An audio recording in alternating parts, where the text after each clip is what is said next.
Milwaukee's municipal sanitation system entered the operational day of January 14th with routing assignments distributed across 43 collection zones, each subdivided into sequential block segments designed to complete within a 7-hour window between first departure and final return to depot facilities.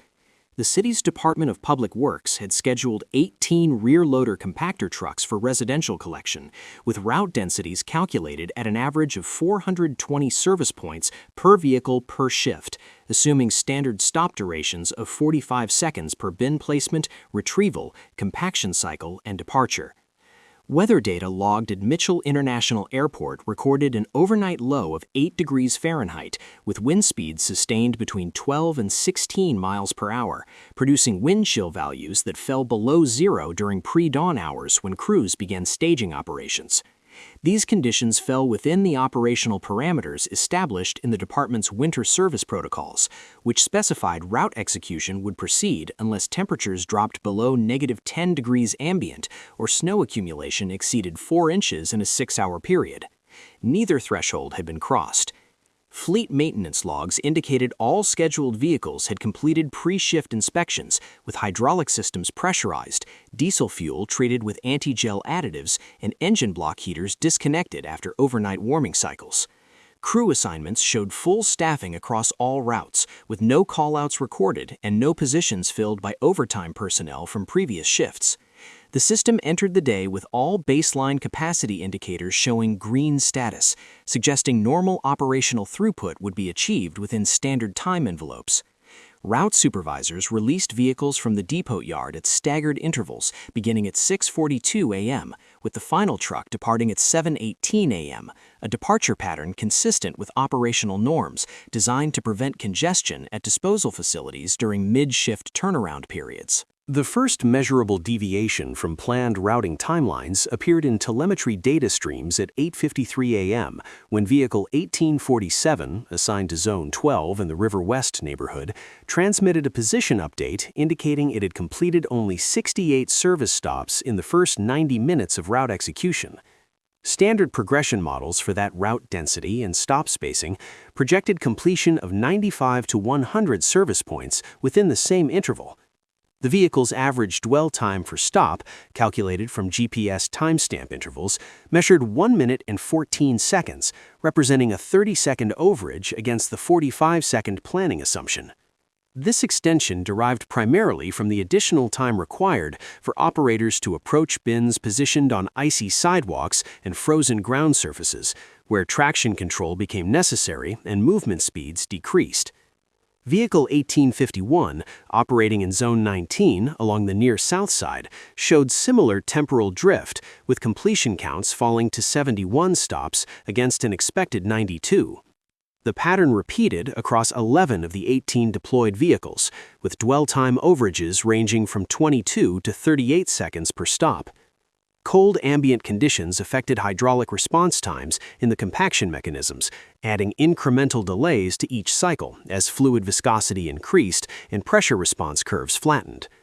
Compaction cycles that typically completed in 18 seconds extended to 24 or 26 seconds, requiring operators to hold position at each stop slightly longer to ensure full compression before moving to the next service point.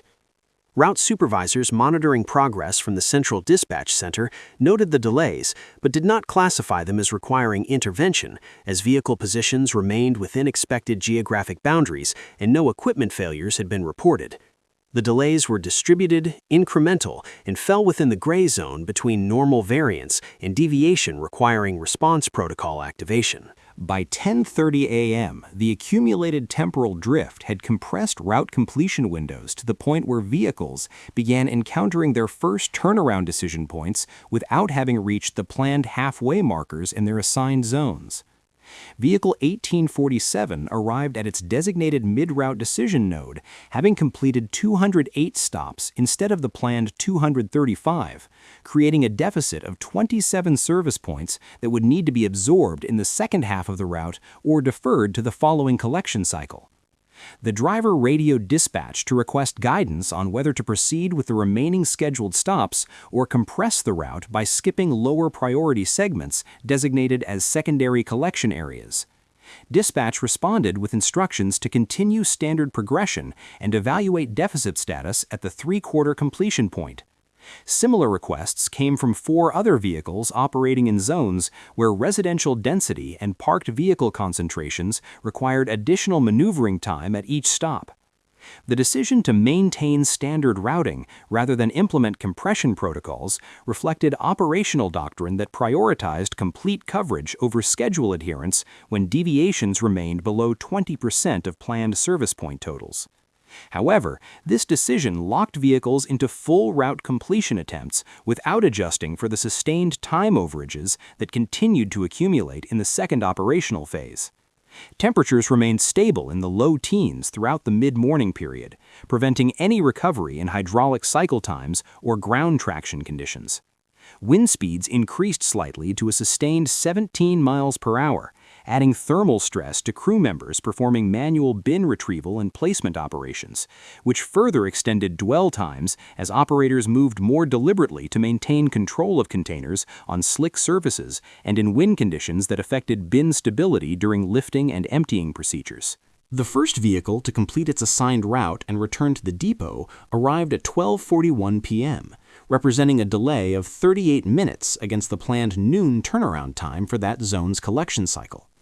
Vehicle 1839, operating in Zone 7 in the Bayview neighborhood, had compressed its final route segments by reducing dwell times to baseline minimums and skipping detailed positioning adjustments at stops where bins had been placed in non-standard locations. The vehicle carried a full compaction load measuring 4.2 tons, consistent with expected waste volumes for that route density and collection frequency. Upon arrival at the materials recycling facility where the vehicle was scheduled to discharge its load, the driver encountered a queue of 7 vehicles from other municipal and private hauling operations, all waiting for access to the tipping floor where loads were weighed, documented, and discharged into the processing stream. Queue wait times, tracked through facility management systems, averaged 42 minutes during the midday period when peak volumes converged at the single-point discharge location. This wait time had not been factored into the original route planning assumptions, which allocated only 15 minutes for turnaround operations, including travel to the facility, discharge, and return to active routing. Vehicle 1839 remained stationary in the discharge queue until 1:23 p.m., at which point it completed offload procedures and began return transit to resume collection operations. The extended turnaround consumed 1 hour and 42 minutes of operational time, effectively removing the vehicle from active collection for a period that represented 22% of the total shift duration. 5 additional vehicles entered similar turnaround sequences between 1 p.m. and 2:15 p.m., each encountering facility queue times that ranged from 38 to 51 minutes, compounding the temporal deficits already accumulated during route execution. Route supervisors monitoring fleet positioning data observed that by 2 p.m., the collective service point completion rate across all active zones had fallen to 61% of planned totals, with several vehicles still operating in geographic areas they should have exited 90 minutes earlier according to standard progression timelines. Vehicle 1847, which had shown early drift in Zone 12, transmitted a status update indicating it had completed 342 of the 420 planned service points, leaving 78 bins unserviced, with only 2 hours remaining in the operational window before crews reached the end of their scheduled shift at 4 p.m. The driver requested authorization to extend into overtime hours to complete the remaining stops, but dispatch noted that 4 other vehicles were in similar deficit positions and that authorizing widespread overtime would exceed the department's weekly budget allocation for supplemental labor costs. Instead, dispatch issued instructions for vehicles showing completion rates below 70% to prioritize high-density residential blocks and defer collection from single-family homes with large setbacks or difficult access configurations. This prioritization protocol effectively converted the collection operation from a comprehensive sweep to a triage system, where service delivery became selective based on efficiency factors rather than systematic coverage. The decision reflected a calculation that partial coverage across all zones would produce less visible disruption than complete non-service in specific geographic areas, as scattered missed pickups would be distributed across the city rather than concentrated in ways that might generate clustered service complaints or visible accumulation patterns. However, the protocol did not account for the fact that bins deferred from collection would remain in place overnight and into the following day, creating a carryover burden that would need to be absorbed into the next collection cycle. As vehicles entered the final 2 hours of scheduled operation, ambient temperatures began dropping again as solar heating declined and the evening cooling cycle initiated. Temperature sensors at multiple monitoring stations across the city recorded values falling from 14 degrees at 2 p.m. to 9 degrees by 3:30 p.m., with wind chill values reaching -8 degrees in exposed areas where wind channeling occurred between building structures. These conditions affected crew efficiency during the late operational phase, as extended cold exposure accumulated through the shift and reduced manual dexterity and movement speeds. Vehicle 1851, operating in Zone 19, reported a hydraulic pressure warning light at 3:12 p.m., indicating the compaction system's operating pressure had dropped below minimum threshold values, as cold, thickened hydraulic fluids struggled to maintain circulation through the system's pump and cylinder mechanisms. The vehicle continued operating, but with reduced compaction force, requiring additional cycles to achieve full load compression and adding further time overhead to each service stop. By 3:45 p.m., 9 of the 18 deployed vehicles had returned to depot facilities with their routes classified as complete, though completion percentages ranged from 87 to 100% of planned service points. The remaining 9 vehicles continued operating past the 4 p.m. shift boundary, with operators authorized to continue until either route completion or a 5 p.m. hard cutoff time, designated as the maximum extension before union contract provisions required premium overtime rates to activate. 3 vehicles reached completion status between 4:15 and 4:38 p.m. 6 vehicles ceased operations at 5 p.m., with route segments still unserviced, transmitting final position reports that showed completion rates of 73, 76, 79, 81, 84, and 86% respectively. Documentation compiled after the operational day concluded indicated that approximately 1,420 residential service points across the scheduled collection zones did not receive pickup service during the January 14th cycle. This represented 16.4% of the total planned service point count for that day's routing assignments. The unserviced bins remained positioned at curbside locations through the evening hours and into the following morning, creating visible evidence of the collection shortfall in the form of scattered containers that normally would have been emptied and returned to property setbacks by residents following pickup completion.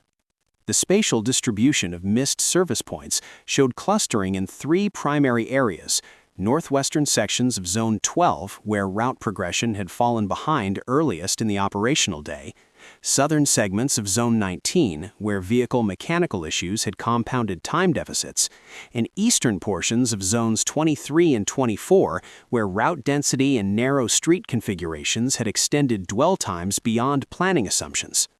No formal service interruption notifications were issued to residents in the affected areas, as the missed pickups did not result from scheduled service suspensions or emergency conditions, but rather from operational throughput falling below required levels to complete planned coverage within available time windows.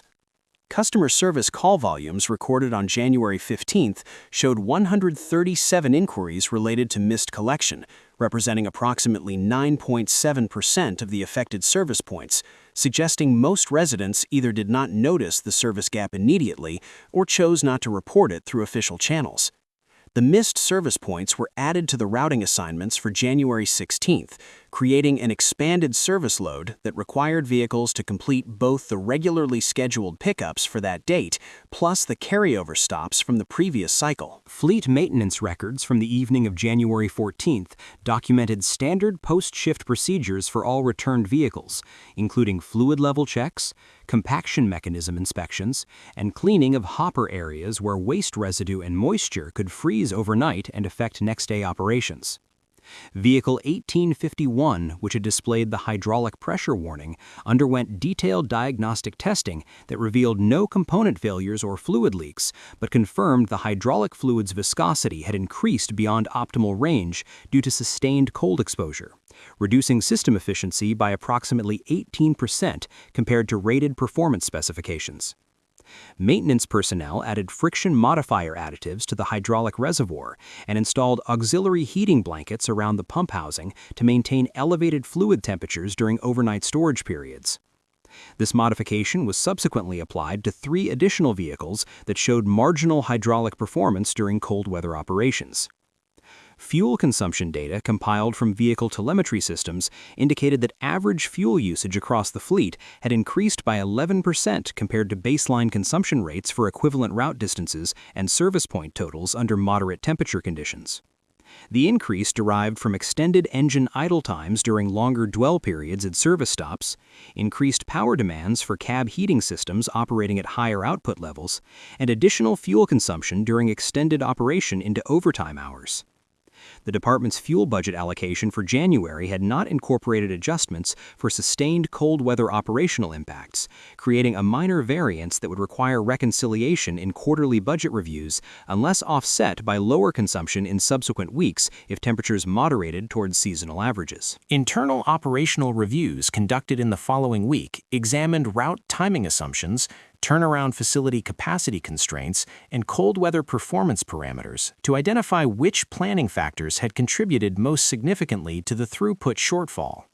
Analysis of dwell time data across multiple vehicles and route types confirmed that the 45-second per stop baseline assumption used in route planning reflected optimal conditions with dry pavement, moderate temperatures, and standard bin placement configurations, but did not account for the cumulative impact of adverse surface conditions, reduced hydraulic response times, and operator movement constraints under sustained cold exposure.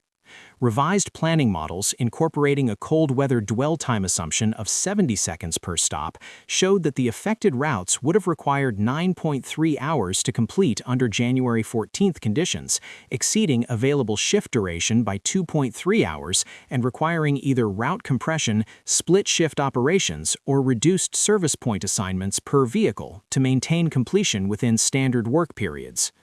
The analysis also identified the materials recycling facility turnaround queue as a variable constraint that could add up to 1 hour of unproductive time per vehicle per shift during peak convergence periods, suggesting that either facility capacity expansion or adjusted vehicle dispatch timing would be necessary to prevent queue-induced delays from compounding route execution time deficits. Staffing records showed no unusual absence patterns or performance issues that could account for the operational shortfall, confirming that the throughput reduction resulted from environmental and system capacity factors rather than human performance variables.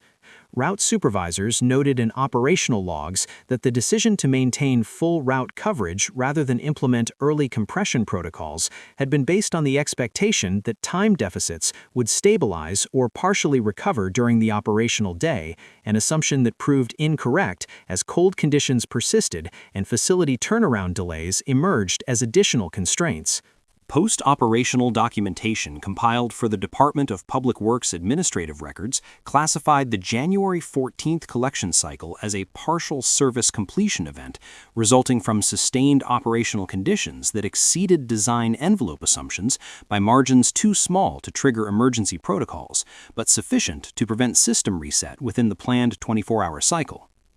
The documentation noted that no equipment failures, staffing shortages, or safety incidents had occurred, and that the system continued operating throughout the day within acceptable performance parameters despite failing to achieve complete service coverage.